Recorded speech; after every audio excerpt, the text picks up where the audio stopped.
Bonjour à tous, salut les entrepreneurs. Aujourd'hui, on va parler URSSAF. Avant cela, je vais vous présenter la personne, le conseiller Rivalis qui va nous en parler, c'est Christian Biet. Bonjour Christian, comment vas-tu? Bonjour Christophe, très très bien, merci de cette petite interview. Avec un grand plaisir. Donc tu es conseiller Rivalis depuis combien de temps, dis-moi? Alors moi je suis conseiller rivaliste depuis 2015 en Indre-et-Loire. Donc mon secteur c'est Sud-Touraine, nord de la Vienne. Mon métier, c'est de faire gagner plus d'argent en maîtrisant leur temps à tous les artisans, commerçants, professions libérales. Ok, aujourd'hui on va parler URSSAF. Il y a le calendrier URSSAF qui a été sorti par les pouvoirs publics il y a quelques jours, quelques semaines. Comment faire pour bien anticiper justement les remboursements de l'URSSAF qu'on va devoir avoir à faire dans les prochaines semaines? Est-ce que tu peux nous expliquer? Alors, tout à fait. Donc là, début août, vous avez dû tous recevoir ce qu'on appelle la régularisation URSSAF.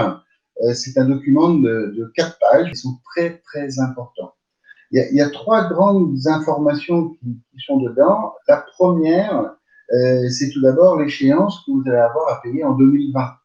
Vous avez eu, alors suivant si vous êtes mensuel ou trimestriel, 4 échéances, c'est-à-dire septembre, octobre, novembre et décembre, où là, vous allez finir la régularisation de 2019, parce que vous avez envoyé vos résultats au mois de juin, donc là, ils vont solder, et finir le paiement des acomptes, et uniquement des acomptes, sur 2020.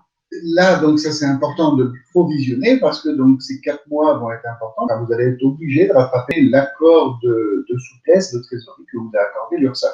Mais ce n'est pas un cadeau, c'était un report. Donc ça, c'est la première chose à bien identifier. Exactement. Le deuxième point important, c'est le montant de l'acompte 2021. Et souvent qui est faible cette année, puisqu'il est basé sur un calcul théorique. Ils sont partis du principe que nos résultats seront de 50% de celui de 2019. Mais ce n'est qu'une perte théorique.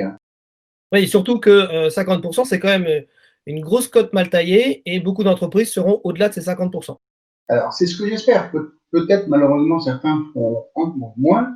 Mais si on raisonne globalement, on a dû perdre à peu près 10% de notre chiffre d'affaires dans l'année, parce qu'on a perdu environ 4 semaines. Donc, ça veut dire que cette régule, il va falloir qu'on rattrape et 2020 et 2021 en 2021. C'est-à-dire que quand vous allez déclarer votre résultat au mois de juin 2021, votre résultat 2020, là, l'URSSAF va faire un calcul rétroactif. C'est-à-dire que si vous n'avez pas assez payé en 2020 et début 2021 d'acompte, et là, vous allez tout payer dans les 6 derniers mois de 2021. Et là, ça va être très important.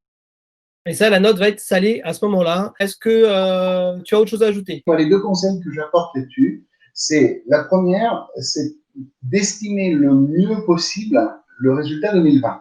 Là, je vous conseille de faire intervenir un expert parce que c'est jamais évident. Donc, pour estimer ce revenu 2020. Et il est possible dès maintenant de l'estimer. Et il y a deux possibilités. La première, c'est catastrophe. Mon résultat est inférieur à 50% de 2019.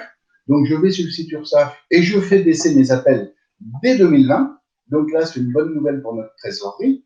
La deuxième, qui est une bonne nouvelle pour nous, c'est que cette estimation de résultat sera supérieure à la base de calcul de l'URSSAF. Et là, il y a deux possibilités. C'est soit je vais sur le site et je demande une augmentation des acomptes pour ne pas avoir de mauvaises surprises en 2021. La deuxième possibilité, c'est que je laisse faire, mais par contre, je provisionne ma trésorerie à la banque pour pouvoir payer fin 2021. Ok, écoute, c'est super clair, c'est très pratique, c'est très simple. Le mieux, c'est évidemment de faire appel à un conseiller pour bien gérer et anticiper ces versements à l'URSSAF. Je te remercie beaucoup, Christian, pour cette interview et tous ces bons conseils. Et à très bientôt. À bientôt, Christophe. Merci beaucoup. Salut les entrepreneurs, à très bientôt pour d'autres conseils.